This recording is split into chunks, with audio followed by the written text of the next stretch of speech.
Okay. Oh, wait, Technology. got it. Oh, okay. Perfect. I got further than I did 3 times before. Maybe Okay. 4th time's the charm today. Okay, wonderful. So Christina, welcome. Let us know, Nicholas, where you're joining us both from. Oh, okay. You're in the Disaster Recovery Division, Christina. Wonderful.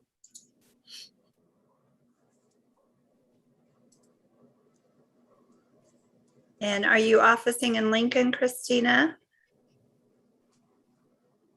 Okay, we've got another Center for Rural Affairs. So, and Christina is joining us from Lincoln. So wonderful.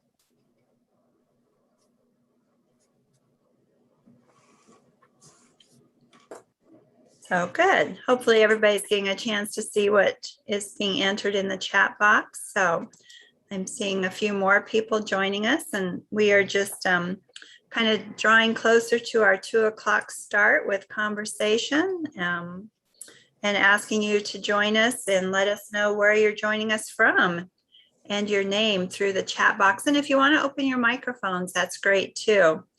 We are happy to have other voices in the room with us. So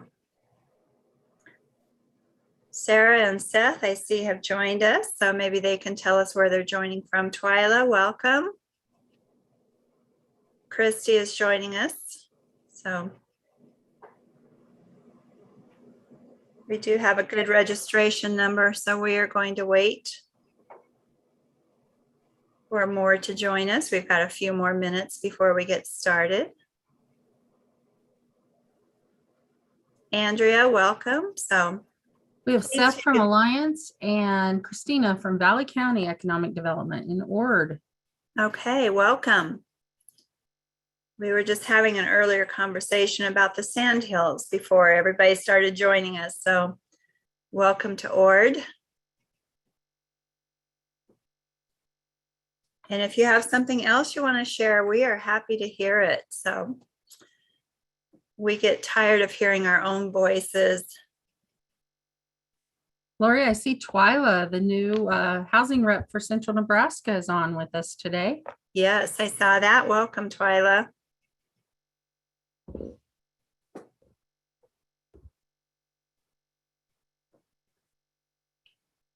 Ashley, welcome as well. So see Kelsey's joined us, Raquel.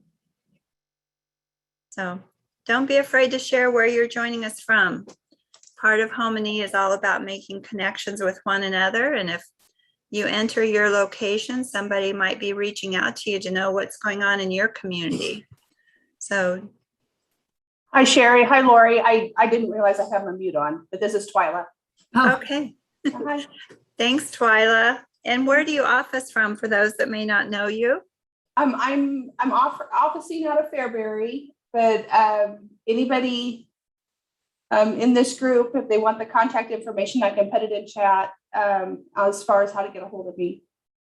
Sure. And you are the central housing representative for DED. So anybody in the central part of the state from the Kansas to South Dakota border and probably west a little ways. On the southern border, Knuckles County, on the northern counties. I think it's one west of Kiapaha. So, that's kind of the line up through there. Okay. Okay, wonderful. Thank you. So Mary, welcome. I see you've joined us. As we get closer to our start, I'm trying to acknowledge as many people as possible, but if you want to enter your name and location in the chat box, that will help me greatly. We are just a little bit from getting started. I know a lot of people will be joining us in the next minute or so.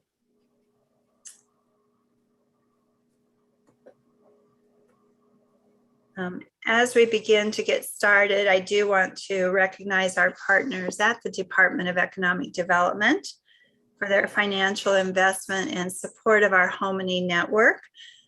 They make this possible through a financial contribution. And so we greatly appreciate that. So at this point, I do want to honor everyone's time who is already here and get started with the day.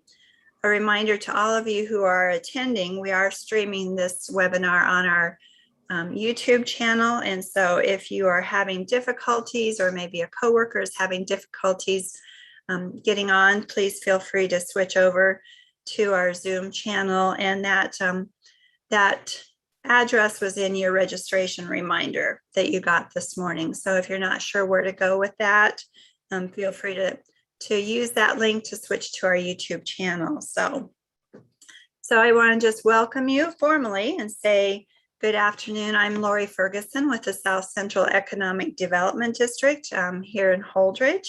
We cover a 13-county region in central and south central Nebraska. And whether this is your first or one of many HomeNE webinars, you are welcome here today. We are doing our webinar thing a little bit different today, and we are really excited about it, truly. So thanks for being along with us this afternoon. Good afternoon, everyone. My name is Sherry Albert, and I am the fiscal officer here at SCED. Today, I get to take on a new role with our HomeNE webinar. I'm going to serve as your host for the event. One of my responsibilities here at SCED is to compile and submitting all the funding reports for our partner. And one of the things that we have to do, with that being said, is if we don't hear from you, we can't assure the Department of Economic Development the effectiveness of the HomeNE Learning Network. So we want to hear from you. Have you made a connection through the HomeNE network? Have you reached out to someone based on listening to a webinar or attending a gathering? Have you learned about a new story? We need to hear your stories so we can pass that on to the Nebraska Department of Economic Development. You can enter your answers in the chat box, or you can send Sharon or Lori an email. We'd love to hear from you. As we begin to think about those questions, I have another challenge for you today. As we lead into today's webinar, we want to challenge you to begin thinking about housing opportunities in your community. We're going to revisit this question at the end of Sharon and Lori's presentation today, but I just want you to start thinking about that now. What is an opportunity in your community? So at this time, I'm going to turn it over to Sharon Heffley. She is the Executive Director here at the South Central Economic Development District. Hey, good afternoon, everybody. Welcome to the September edition of the HomeNE 2021 webinar series. As most of you know, the South Central Economic Development District serves as the lead agent for this learning network, and we are really glad that you're here. Wouldn't be a lot of point for us to be here if you weren't, so thank you for joining us. Many of you have participated in several HomeNE events, gatherings, or webinars, but I'm going to back up and tell you a little bit of how we got here with HomeNE. SCED, since our inception, had not been involved in housing much. There were other housing entities that covered each of our 13 counties. But after the downturn in the economy in 08 to 010, the focus of some of those entities was redirected. And within a few years, we started to notice that there were a lot of community housing projects happening in our communities. In fact, there were none. And so we wanted to get involved, but we really felt it was important to learn about what is the variety of housing options. We didn't want to just be limited to grant-funded housing projects that impacted only low to moderate income households. South Dakota had put out a great resource called the South Dakota Rural Housing Playbook, and we had kind of followed along with that, but we started to dig back and say, gosh, where did this go? What happened? What came out of this? And that led us to South Dakota's Home Address program. And that led us to Dakota Resources, which is the nonprofit that pretty much manages that. So we connected with Dakota Resources, and a couple of our partners went with me to meet with some of the Dakota Resources staff. And then they invited us to their housing gathering, and 3 of us went up to their gathering.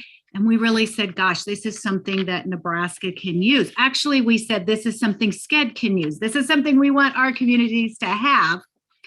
And we put together a design team. We spent a couple days in Lincoln. Dakota Resources brought down a facilitation team.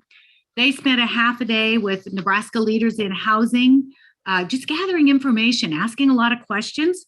And then we spent a day and a half with them working on consensus workshops, setting priorities. What can we do? What's the low hanging fruit that can have impact without a lot of upfront cost and all? And that resulted in the December 2017 HomeNE learning journey. And some of you that are on today were there. I was. So then we started the monthly webinars in February of 2018. And now this is number 41. So the learning journey morphed into gatherings twice a year when it's not COVID season, as well as the webinars. So we can go on to the next slide. We shared this information in August, and we just want to give you another view because we're pretty tickled that this has grown. HomeNE has grown so much, and it's grown over the past more than 3 years because of your involvement and your investment. So again, thank you for being here. Lori? Thank you. So the purpose of HomeNE is to provide a setting that provides face-to-face and online opportunities to foster interaction, engagement, and skill building for local individuals who are demonstrating a passion about addressing the housing shortage in their communities. And we all have it, so thank you for being here. But HomeNE is also intended to serve and provide a purpose of empowering and encouraging those individuals who participate and who show up here regularly to apply what they learn through the different avenues that are available to them. So hopefully that gives you a little bit of a setting of the stage for some of our newer people, both from an idea of our history of HomeNE, but also for our conversation today. And I thought I would steal a couple minutes out of the presentation and share with everyone how we came up with the catchy title for today's webinar and give you a better explanation of what the acronym PRO stands for in the context of HomeNE and housing. First of all, we recognize that no one person, organization, or entity can solve the housing shortage. You've heard the saying that it takes a village to raise a child. Well, it also takes a community to address housing issues. So that's one reason for HomeNE. Also, in order to correct or solve housing shortage crisis, our communities need people who are producing real housing outcomes. In other words, being doers and not just hearers. So it kind of goes back to what I said a little bit ago, that we want to empower and encourage each of you to be active and about the business of solving and doing housing activities in your community.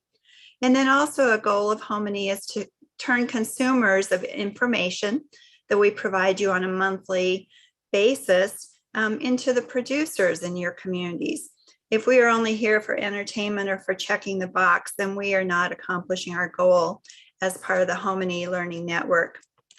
So as Sharon and Sherry and I all sat around our table one day where we talk about HomeNE on a regular basis, the idea was birthed for today's topic and how we could help you to become the individuals who are producing real outcomes in the housing arena in your community. The PRO acronym represents the goal of helping each of you to produce real outcomes in your area of the state. Often when we are out in our communities or at events with people across the state, we hear we get questioned about, is there a roadmap?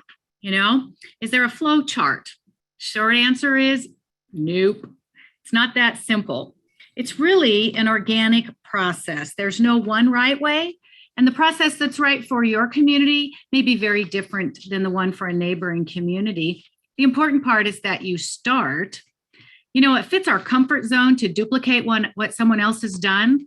I really notice when my daughter, she's really good at going online and pulling recipes, and it's like, oh, that was really good. I'm going to try that. And then I pull it up and it should seem simple. She pulled it up, she read the recipe, and she did it. And I'm calling her. Well, what did you do about this? Well, did you really do that? All of a sudden, she became the expert, and I'm trying to duplicate what she did. And while that might be comfortable, it works for recipes. It doesn't work in communities. Your community is very different. The personalities are different. The strengths are different. The issues are different.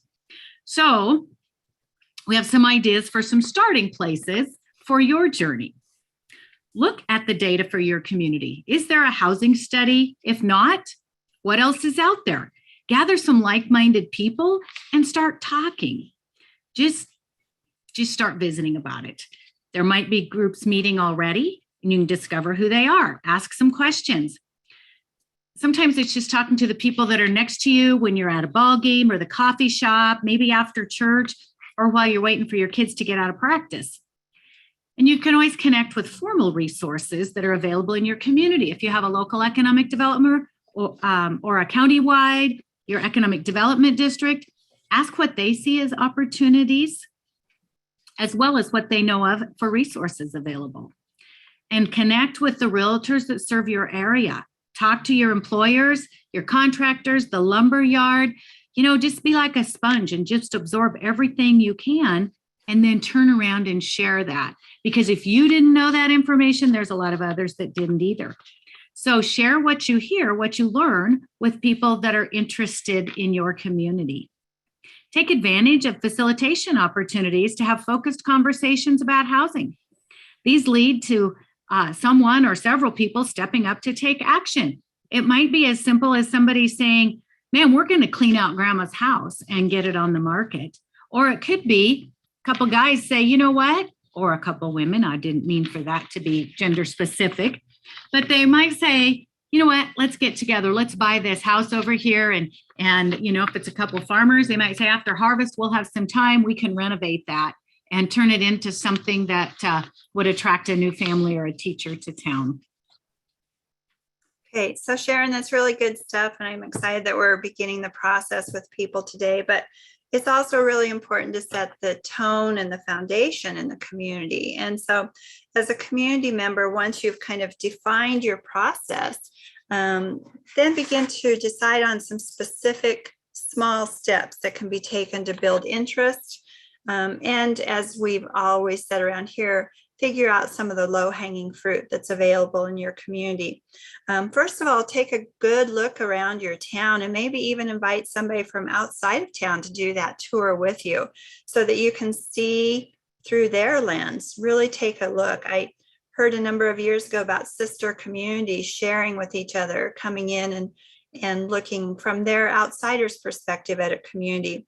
Look at the problems that are identified more so through the lens of opportunity. Instead of, well, we can't do anything with that, maybe begin to think about what could happen here if we only did that, fill in the blank.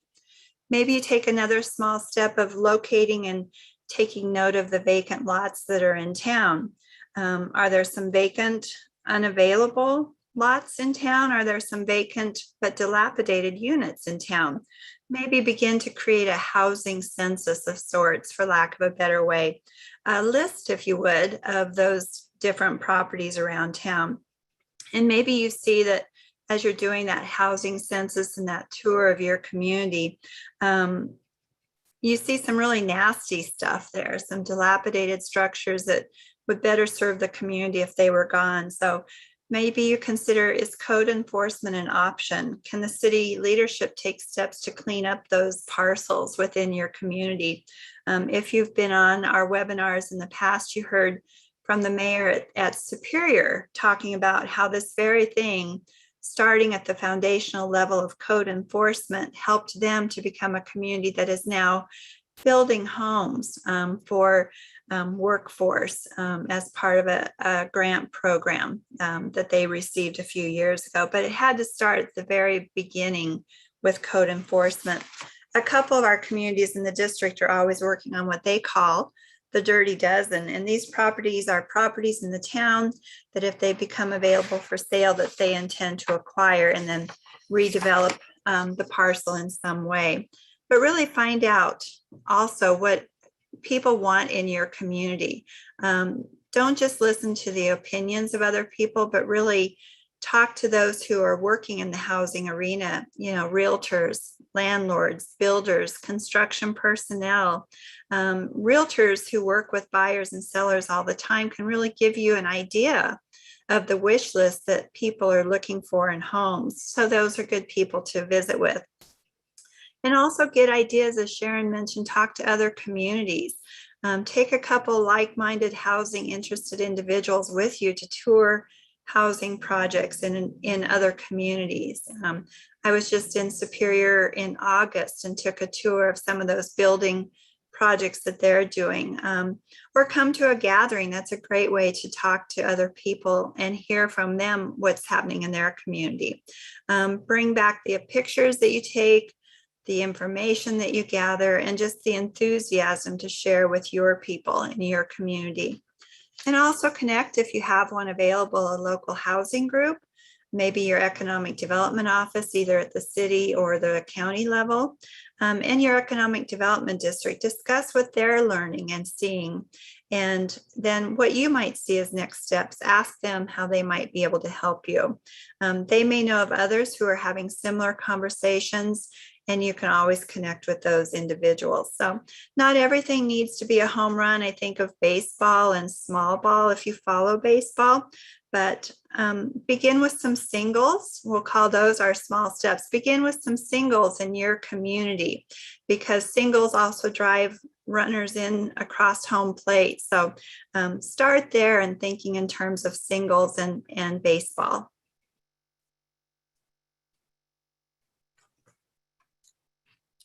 Yeah, that's great. Once you've gathered information and interest, it's time to move forward on what you decided what's possible, and now what's probable, and now we want to turn it into a small win. And as I was listening to Lori, and as I know what's yet to be said, I kind of got a visual of what do I call it? A spiral, the big circle going down into the target. You have small conversations to gather interest, but as you get more focused, it gets more targeted.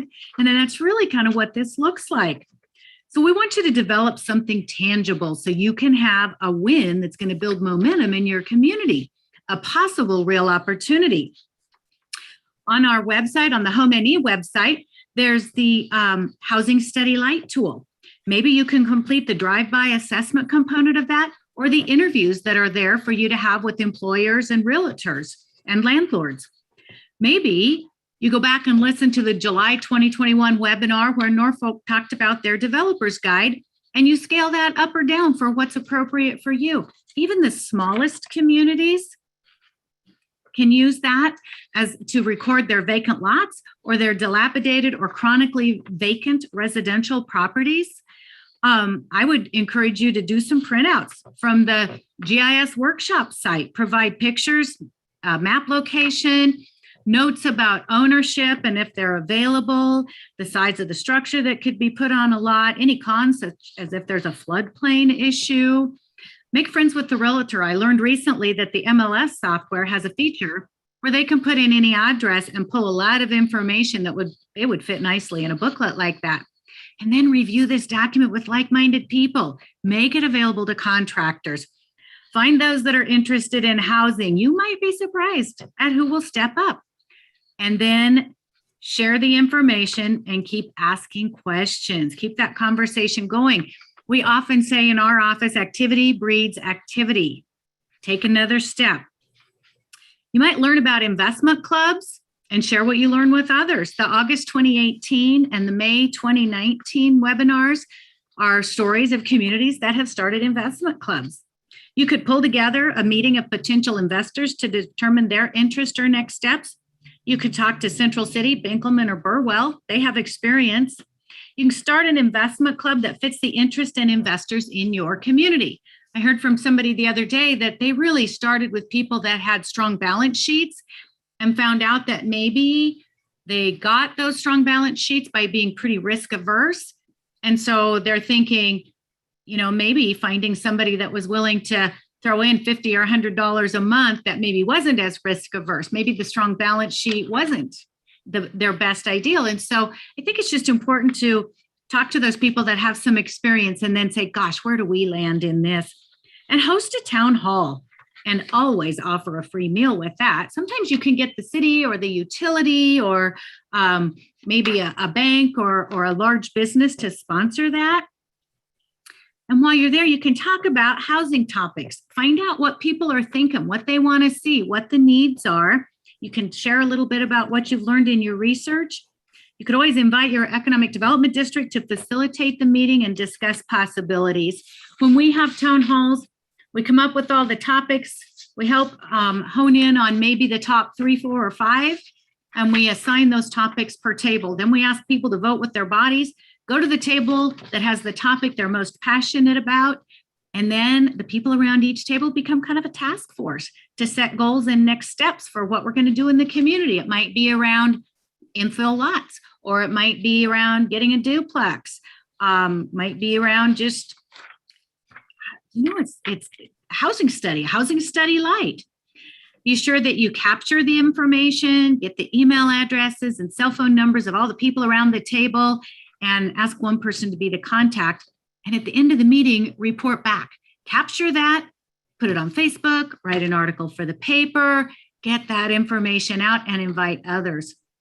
Keep asking who else should be here.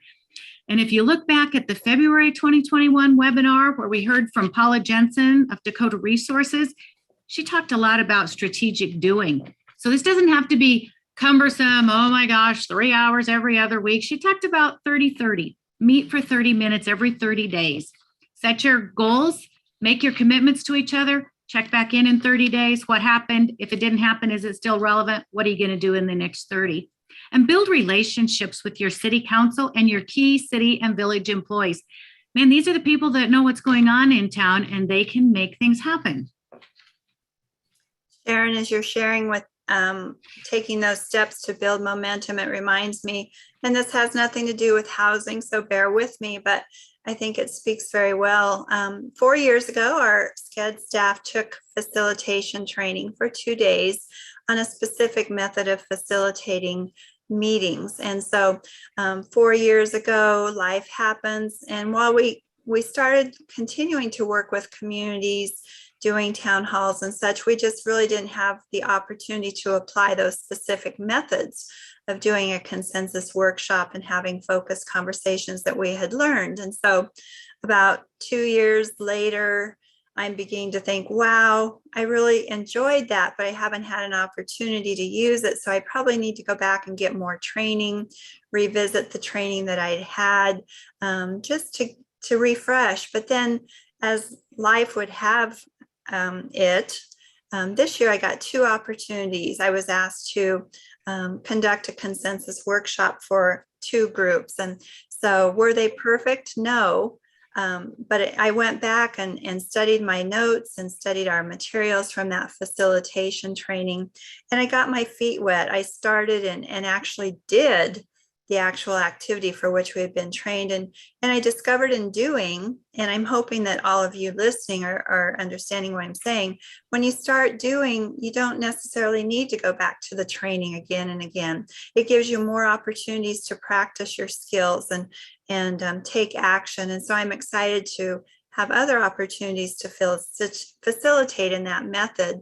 But I just share that as an opportunity for all of you. Take these small steps and begin to build that momentum. You won't need to go back for more training once you start doing. That's great. Thanks, Lori. So, once you've done something tangible, it's a small win, but it builds momentum, then you're ready to embark on a real project. You can produce real outcomes in your community. And, when you sit down and you really sort through all the information that you've been learning, everything that you've absorbed, the things you're hearing, you can start to sort out, okay, what's our best fit for our community and for the interested people? Is it new construction or is it rehab? Is it market price or is it low to moderate income? Or is it customs homes and we need a new development for that? Is it rentals or is it owner occupied? Is it infill or again, new development? Maybe it's upper story living. Identify who's going to be that driver, who is willing to take the risk, hopefully mitigated, but who is that? Who's going to be that owner driver? I got a call from some ladies that are on the Housing Authority Board in one of our communities. And it has just been a thrill the last 6 months to work with them. They said, we need more rentals and we are out of units. We always have a waiting list. What can we do? And we've started on this project. We identified property. It was a bust. Nobody wanted to sell. sat at the table with that city utility guy who has connections. And I was telling about what had happened in another small town, and all of a sudden their eyes lit up and it was, oh, the trailer court is for sale. Oh my gosh, that would be great to get rid of because it's been such an eyesore and it's been on the nuisance program and all. So as of 3:00 today, the purchase agreement should be signed, and they are working with an engineering firm, an architect to do a site plan and start on some specs. And it's exciting. And I would not have thought to go to that community and approach this group. So could be the most unsuspecting. It could be that housing authority board or just a couple gals that are willing to do something. It could be a private contractor or a partnership. It could be the investment club. We're working with the City of Blue Hill Community Reinvestment Authority. And so it could be your CRA or CDA. And then you have to decide, what is the project? What really is it? You know the needs, you know who's going to drive this, and what is it? And who can best help them? And gather your partners, local economic development district. Again, CRA, CDA, how can they help? Go back and tap into Andrew Willis on the April 2021 webinar, or Chad Nabity on the October 2019 webinar. Very well could be your city council or village board and your economic development district. If there's financial assistance needed, identify what is that best resource.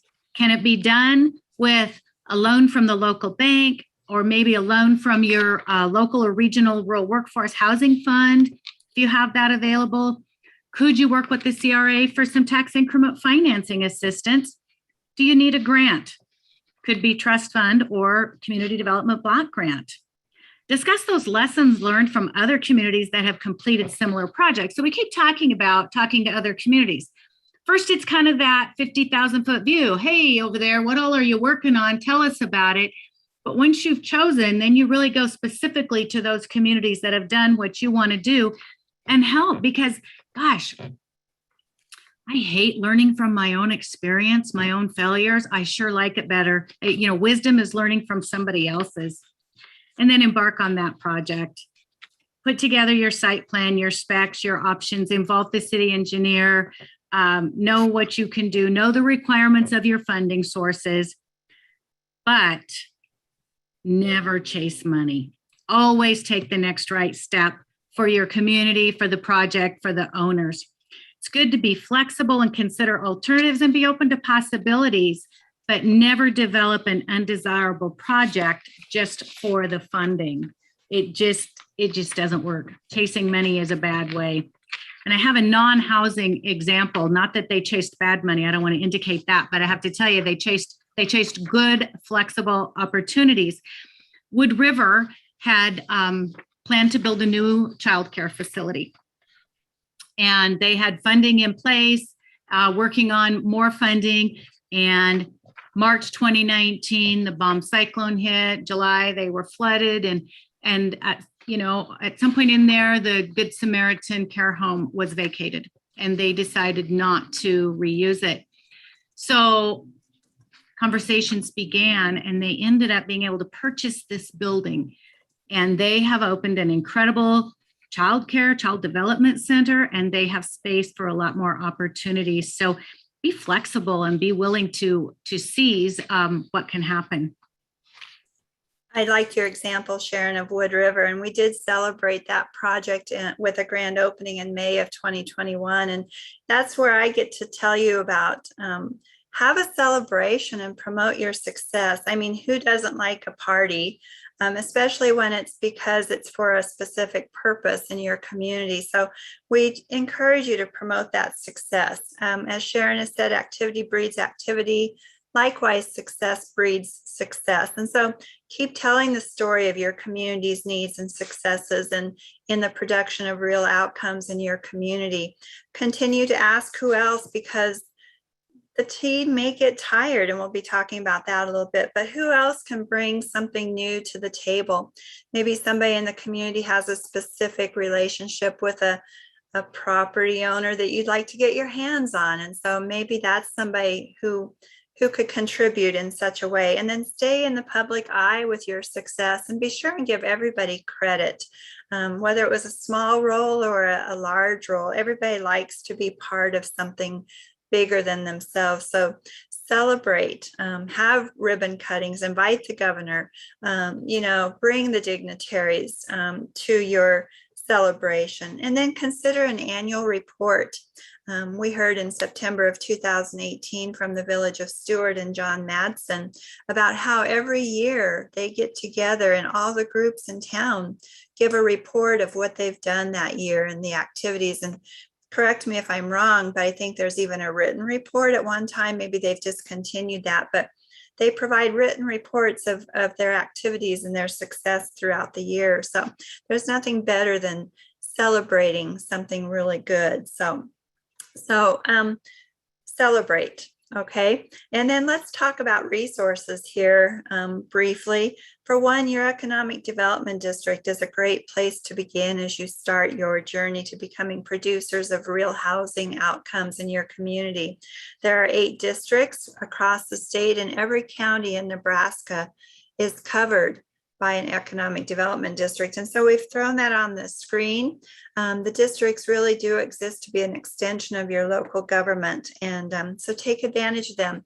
If they can't help you directly, they are a good resource and can direct you in other directions to other entities that can give you some guidance and put you in contact with the people you need to visit with. And additionally, just want to bring your attention, as you've heard us talk today, we have referenced quite a few of our past webinars, and they've been great resource for information. We've put some of the references or many of the references that we've referenced today on your screen, but take advantage of going back, and we know that many of you do watch those for specific information. We don't expect you to watch the whole hour. It would be really boring to hear me talk all the time, but go back and visit those of interest to you. And so I thought we would just take a moment and have Sherry show you how to navigate to those if you haven't already. Thank you, Lori. Yeah, so I have a new share up, and that is the SCED website. You'll notice at the top that we have the HomeNE Learning Network. So if we scroll to that page, you can see on the screen, we have our HomeNE. There is our 2021 schedule. In December, I'll be putting up the 2022 schedule, and you'll be able to go put those on all your calendars so you never miss an opportunity to watch the HomeNE. Keep scrolling, we have our registration. You can see if you click on it here, we have the September registration. If you click on the picture, we also have, whoops, sorry about that. If you click on the picture, you'll also see it'll take you straight to the registration for either one. I also already have the October one up for you today. Be watching, we'll have the fall gathering. Before you know it, we'll have the link there for you to register. Scroll on down, the next section is our webinar section. If you click, you can see I know today we talked about strategic doing, February of 2021 with Paula Jensen. If you click on that link right there, it's going to take you straight to the SCED YouTube channel and right to Paula's talk on strategic doing. One hint I'll give you on that, it takes us about 10 minutes for the welcome, so you can fast forward through the first 10 minutes and get straight to our presentation each day. So yeah, we've got that available for you. Earlier, I heard Sharon talk about the Housing Study Lite as a small step you could take. We also have the Housing Study Lite toolkit right there with our Housing Study Lite database. If you encounter errors on our website, or if you have some difficulty, please feel free to reach out to us, and we would love to help you out with that. But yeah, that's all available right there for you. So Lori, I'll turn it back over to you. Okay, thanks, Sherry. When we began to think about HomeNE and different topics throughout the now 3.5 years, we also wanted it to be a holistic program for you. And so we wanted our participants to be equipped on a variety of levels as they sought to become producers of housing outcomes in their communities. So we've also had webinars on leadership. Nicole Sedlacek joined us in February of 19. Andy Long joined us, I believe, in 2020. And they spoke about leadership at the community level. And that's a key ingredient if you're going to have success. We've also had a speaker at one of our gatherings talk to us about different leadership skills and such. And that information that was presented was a real eye-opener for me. And I continue to use the information that was presented in a variety of capacities, not just in my work at SCED, but in other areas of life as well. So, but the question begs to be answered today. How do you not get weary on the journey to producing real outcomes in your community? And it would be very easy for me to sit here and say, you won't. If you're doing good stuff, you're never going to get weary. But the fact is, you will. Weariness is just a human attribute. And so I want to just share with you a little bit that we've been taught by others about how to navigate weariness and to recognize different things as they happen in your personal life or within your team setting. So go ahead, Sherry. So we designed this. This is not our material. This was taught to us by someone from the Ken Blanchard companies. I just want to share this grid with you. When you start a project, you find yourself often at the D1 level, and you're that what's called the enthusiastic beginner. You have a low skill level, but you're so excited to begin. You bring a high level of commitment and enthusiasm. And simply, we often say around here, we don't know what we don't know, but we're going to give it a shot. You're eager to learn and you're curious about the tasks that are ahead of you. You're excited about bringing the prospect of this housing adventure to your community, and your confidence just oozes out of you because you know this time it's going to be different. Maybe efforts have been started before, but this time around is going to be different. So, and let me just pause here for a moment. Whatever you are working on, whether it's a new job, whether it's a new task, you will find yourself working through these different levels. So it's not just towards our topic today, but recognizing them and calling them and naming them what they are is very important. So as you begin to work out of D1, you find yourself in that critical phase of D2. This is the disillusioned learner. And this is where things are just getting tough. They're hard. You've gained some skills, but you're learning and the discouragement is setting in. The commitment maybe is starting to wane. You're wondering, why in the world did I ever start this process? Nobody's getting on board. You don't know how to move forward. People just aren't hearing your message. People are inconsistent with you, maybe in the commitments they've made to you or in the progress that's being made. Your motivation is gone and you're feeling overwhelmed. And so at D2, it's critical because you may be ready to give up the ship and quit, but let us all encourage you today, don't. Just don't quit. Recognize D2 for what it is, because there's a breakthrough coming. And once you recognize that and you move to the level of D3, where you're the capable but cautious contributor, this is a good level to be at. So don't let D2 conquer you, for lack of a better word of saying it. Things are going to start moving for you when you begin to achieve the D3 level. You're starting to feel more competent about what you're doing, and the level of commitment has risen both in yourself and perhaps those you've gathered around you. You've gained some experience in the conversations you've had in the gatherings and webinars and the conversations. Anything is starting to make sense to you. The puzzle pieces are starting to fit together. You're beginning to make some contributions. And even though you may still feel hesitancy about what you're doing, and you're unsure in some instances and not always as confident as you would like to be, you're still making some forward progress and contributions are being made. So wait for D3. And then when D4, that's another level of celebration. You've become what's deemed the self-reliant achiever. It's a great position to find yourself in.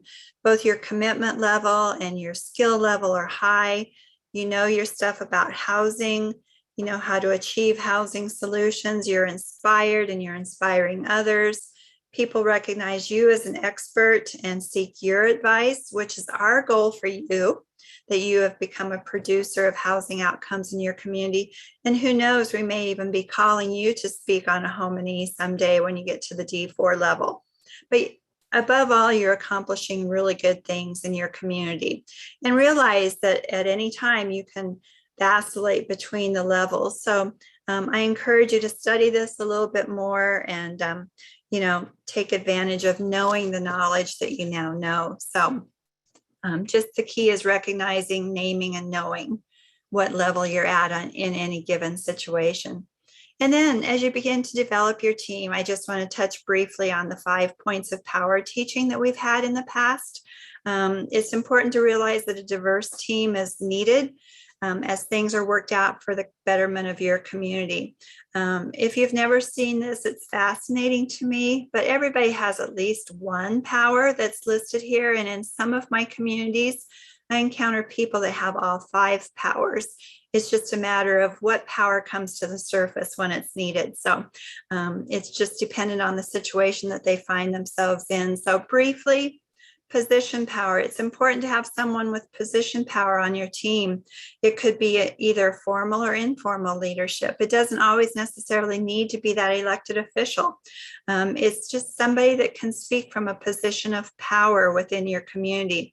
Maybe it's the mayor. It might be, but it also might be that manager of a business in your community who can speak with authority and position because he's having trouble finding people to fill jobs at his business. And so he commands that power of position within your community. Task power, that's a great one to have on your team as well.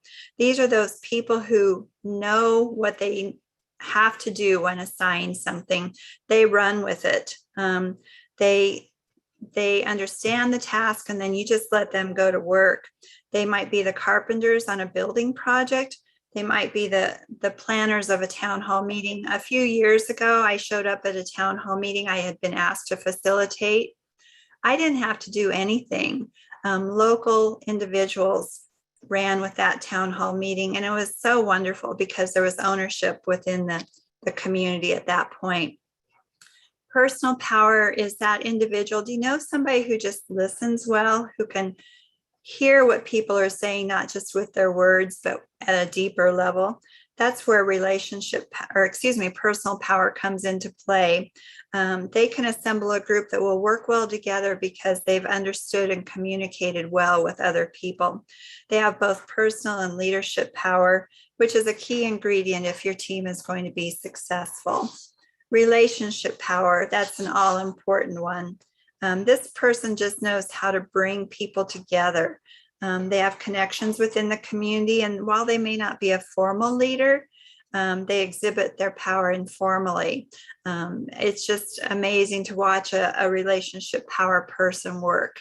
If you're ever in a room with one, you'll identify them pretty quickly. They can make things happen just by the nature of the relationships that they have formed, both at a personal and professional level. And then finally, the knowledge power.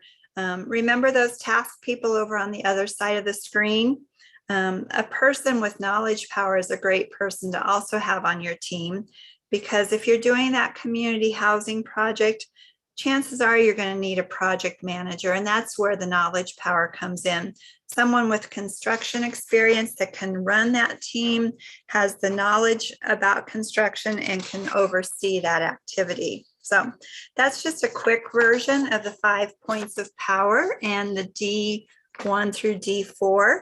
I hope that you'll seek us out if you have additional information or questions about those items, and that you'll utilize the information as you begin to assemble your team and start moving forward to being a pro in your community. So with that, I'll let Sharon continue. Yeah, thanks, Lori. It really is our desire to see each of you become producers of real outcomes in your own space, your community, your neighborhood. We love that you join us as consumers of this information, but please take something and run with it, and then tell us about it. Nothing happens fast, but if you don't start, nothing will ever happen. You know that vacant house in your town. I mean, I can go back to Eustis where I'm from and I can take you to one that hasn't improved. In fact, it really has gone the other way. You know, they say nothing stays the same. You're either sinking or swimming, right? You're either growing or you're going backwards. And that's how it is with our dilapidated properties. So the best time to plant a tree was 20 years ago. The second best time is now. We think it's the same for doing something in your community to move it forward. Today is the day for you to start producing real outcomes. Sherry? Thank you, Sharon. We did have one question that came up during the chat box, Sharon, and you did address it in the chat box, but I thought we might go ahead and talk about it. Sarah Arnett wants to know about the type of housing that they're going to be replacing the trailer park with. So if you want to go into that a little bit. Yeah, so you have to understand the trailer park. We looked at a vacant lot first. Like I said, it wasn't for sale. It had a dilapidated house. We found out that the utilities had been cut off there. The water line had collapsed and whatever. And when it came up that the trailer park was for sale, it's a small, it's nearly vacant, and the last occupant has their name on a waiting list to be moving out soon. So it will be completely vacant, out of town owners. And what this housing authority wants to do, all of their current units are 1 bedroom. And they see a lot of families moving to town, couples with 1 or 2 young children, and they feel like some 2-bedroom units would really be desirable. They do have a single mom with a child living in a 1-bedroom, and they want to do something better. So they will be looking at duplex or triplex situations, probably multi-year. And as far as funding, you know, we're waiting to see how the costs come in, whether that looks like a rural workforce project maybe, or a trust fund project, or investors. They're really keeping all their options open right now. Thank you, Sharon. At this time, we're going to open it up for questions. We want to say to you, feel free to open your chat box or open your mic or answer in the chat box. But this goes back to that question I asked you earlier. What is one opportunity in your community, and how can you be a pro in your community?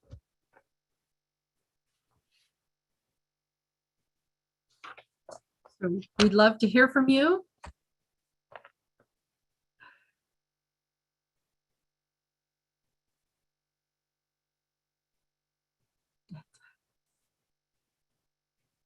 Lori, I know in Holdridge, as far as being our SCED community consultant, you also serve on the Holdridge Housing Committee. Would that be correct?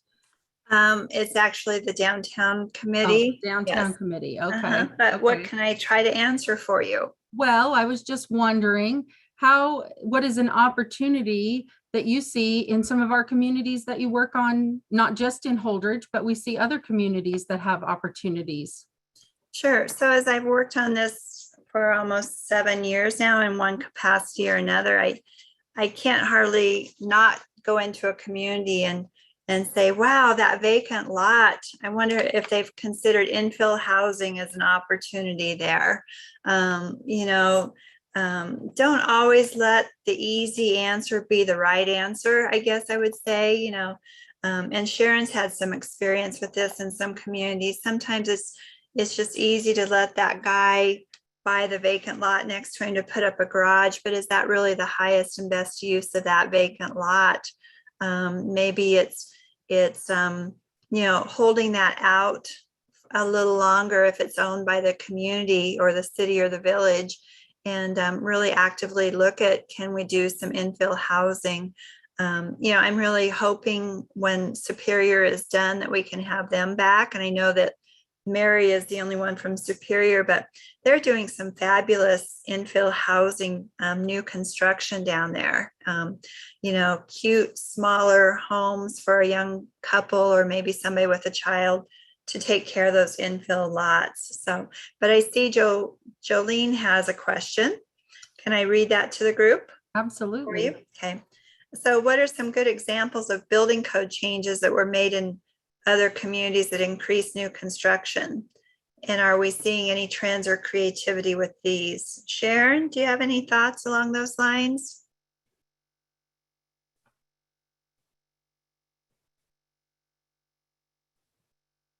Gotta find my unmute button. At least I didn't just start talking. I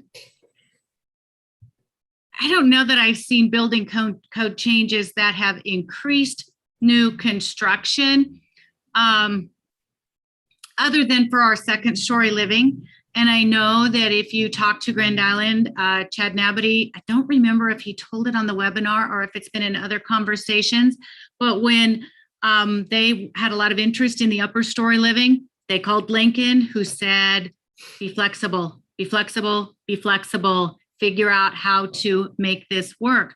I do think we're seeing some things go, I don't want this to sound negative because I don't think it is, but I think we're seeing some of the, if we're seeing a change in ordinances and all, it's more about how do we keep things from becoming crap, for lack of a better word. How do we do some, O'Neill has an ordinance about when rentals turn over and doing some regular inspections. And I can't remember, another community had something that I just handed to a city attorney about limiting or not allowing just parking anywhere in your yard, it having to be a driveway. And so it hasn't encouraged housing, but it's going to improve what we're seeing in those neighborhoods. And people are going to be more willing to invest. So does that help? Yeah, one thing I wanted to add to that, going back to Superior, their build project, it's actually called BOOM, Building Owner Occupied Momentum. They've really thought outside the box because a couple of the lots that they wanted to build on had been dilapidated structures, cleared. The economic development group was part of that process, but a tiny little portion of the back of those lots was actually in a floodplain. I mean, we're talking just a postage stamp size portion of that lot. And that excluded those lots from the trust fund program because we can't build in a floodplain. So rather than just, throwing up their hands, they said, well, what if we subdivide each parcel? So they shortened up the lots, created another parcel behind them, and then that became their new building area with this shorter parcel. And that will be returned. It will always be two parcels where there was once one, but it's intended that that second smaller parcel will also be deeded under separate transaction to the new homeowners. But Sherry, there's a question in the chat box if you want to. Yeah, I see that from Sarah. She says Wood River Vision is turning its attention to workforce housing now that Stick Creek Kids is off and running, looking at adding another upper story housing space. Anyone have expertise in doing that in a similar community, in a smaller community affordably, so that the rents are within reach of workforce wages when the project is complete? I'm reminded that we had, is it Cassie Lapisotis? Is that the right name? Was on a webinar. She ended up not having a long-term rental, but certainly did some upper story development in Bridgeport, and that would qualify as a smaller community. We also had Garing on about putting in the rental over the Runza and other buildings in the downtown. And those are not the, I know we've talked about Hastings, and some of those are the highest rents in the city. And yet I think they're getting to the point where some of those are not. But in Garing, I don't believe they are the highest rents. I think they are more in range with workforce. And Megan says they're doing it in the upcoming year in Wakefield. So that's exciting. Good. Yes, so it is. Thank you, Megan, for saying that. And I think you let the cat out of the bag there. So Nicholas Bergen from the Center for Rural Affairs, said they have a loan assistance fund to assist with home purchases and rehabilitation. Our focus is residents of rural Nebraska who identify as Latino and who have low to moderate income. We also could potentially help with financing for rural community housing projects. So through the CDFI. So yeah, that's exciting. Another resource. We should add them to our list. Nicholas, if you could just put your contact information in the chat box, that would be great. Absolutely. And I think we have Alan with Center for Rural Affairs as well on there. So, Right. yeah. So today, what is one aha moment that you are taking away from today? We do try to capture all of this information. We love that right now it looks like we're going to have a connection between Megan and Sarah Arnett. So that's exciting. That's another measurable for me on my reporting. So we appreciate that. But yeah, what is an aha moment that you can take back today? Or what is that one opportunity in your community? So we'll start thinking about that.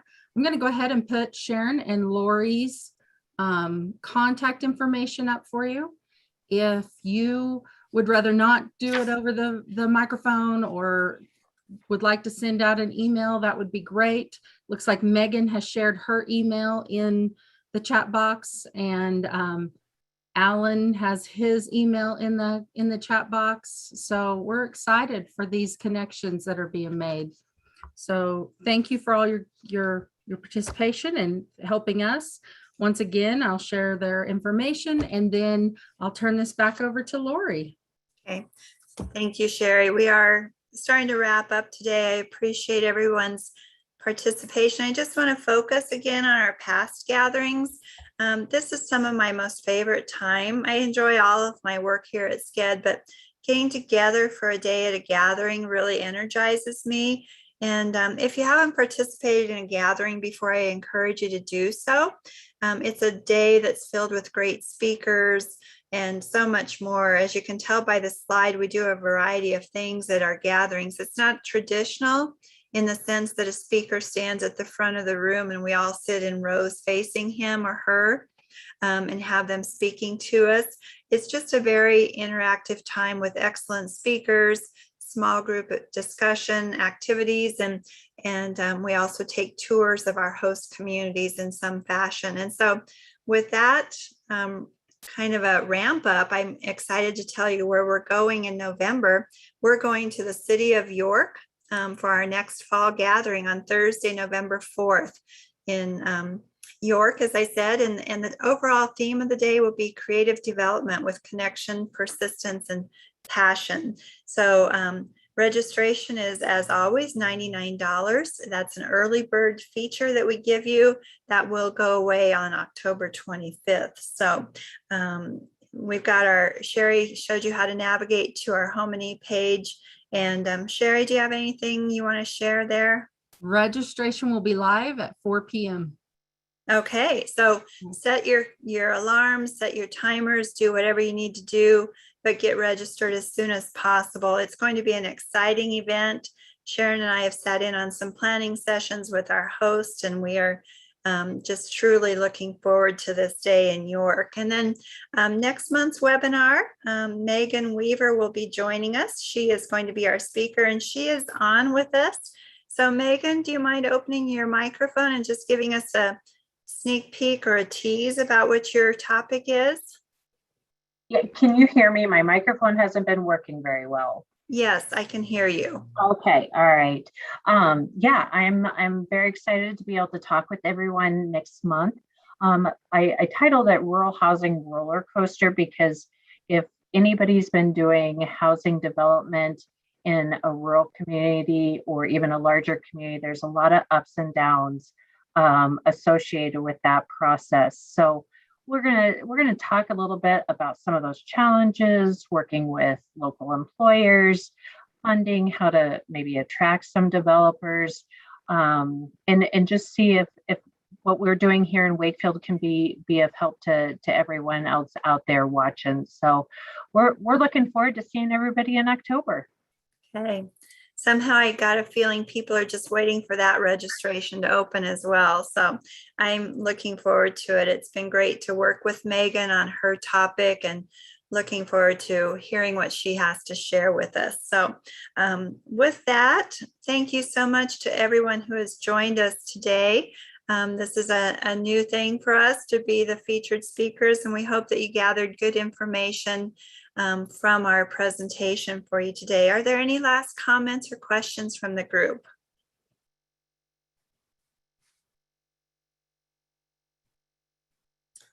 Well, if not, thank you once again to everyone who has joined us, and we wish you the best and have a great rest of your day.